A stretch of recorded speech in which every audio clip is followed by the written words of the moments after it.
In this video, I'm going to be showing you how to replace your feed rollers on your document feeder. This works on the Sharp MX-4101N, 5110, 4110, and so forth. If your document feeder looks similar to this, then the same process should work on all the document feeders. So first thing to do is we need to get to this section. There's a little bit involved in this. So it's what we need to do is we need to remove these covers. So it looks hard, and you might think it's hard at the beginning, but it's just a little labor intense. So what you'll need is a Phillips screwdriver. I'm going to be using a power screwdriver. You don't need that, but this is just for a faster demo. And a flathead, and I'll show you in a second why we need a flathead screwdriver. So first things first, we need to remove these two screws here that are on top, these two. So I'll be doing that. And when you remove these screws, make sure there's going to be several different sizes. Make sure you remember which ones go where. Some are for metal, some are for metal threads, the other are for plastic. It's very important that you remember which one. So I'm just going to set mine aside here. You can just set yours anywhere you want. Remove this cover. Next thing we need to do is just with your hand, you squeeze here and lift up this cover. Next thing to do is we need to remove this. But before I remove this unit, which is your feed assembly, I'm going to go ahead and pop the pickup, the feed and pickup roller. So the way you do that is you squeeze this tab slightly upward. It's kind of like a lock lever, and you pull both of the rollers out. First one comes like this. Make sure you remember how it goes. Set this down anywhere you want. I'll set mine down here. And then your other one will be your feed roller, which is, it only turns one way. It's a one-way, it's got a one-way clutch on it. It's basically a one-way bearing, it's called. So there's only one way it goes in. The bearing, just remember the bearing has to stay in the outside. You can't really put it in the other way. It just won't work. You won't be able to fit everything back. So keep this aside. Next thing we need to do is remove this. But in order to remove this, we need to remove this plastic cover. So there's a little trick involved into this. This area, you have to put your hand in here and pop it up. Pull it back a little. And here, right where my finger is, right here, you push down. And it pops out. You don't have to completely take it off, enough to get to these two screws. Okay, now we need to do the same on the other side. So there's 3 screws you need to remove. You need to remove one here on the right side of the machine.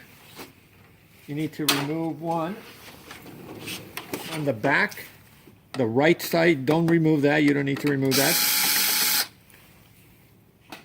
And the third one is on the left side if you're standing in front of the machine, which is right here. Remove that. Turn this machine back around so you can see. What you got to do is grab your flathead screwdriver and gently pop this out. There's like a little safety clip there, or a lock clip, or whatever you want to call it. Oh, it just popped it back in there. Let me pop it back out. Lift it up. Same thing here, just wiggle it. Take that out.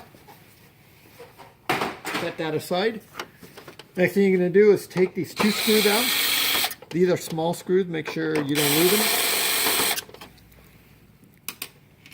And 2 more here.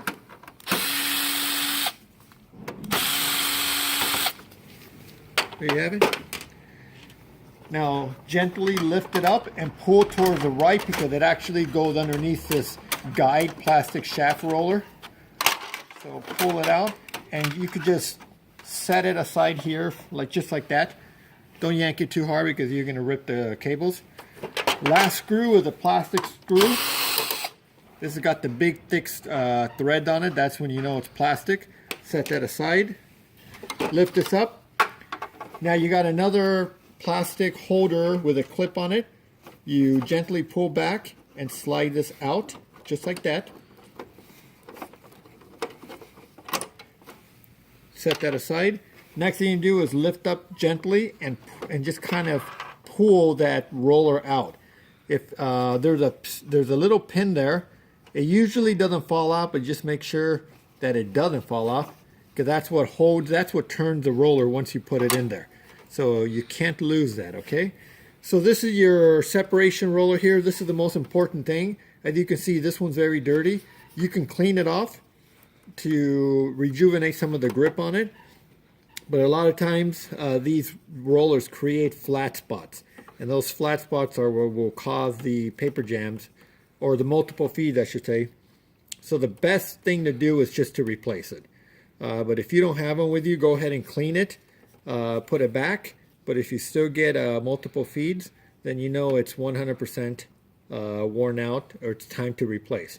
So order one of these. You can order one of these from us or anywhere else that you buy your parts from, and replace them. And the other rollers, they don't need to be replaced as often. This one usually goes next, which is your feed roller, but your pickup roller usually has a good amount of life left. But I just recommend, if you're going to replace one, replace them all. So there you go. I'm not going to go ahead and put it back. Just follow the steps exactly how you took it out, just how you will put it back. If you have any questions, give us a call or phone us at the number, or visit us online and chat with us or one of our professionals. Thank you.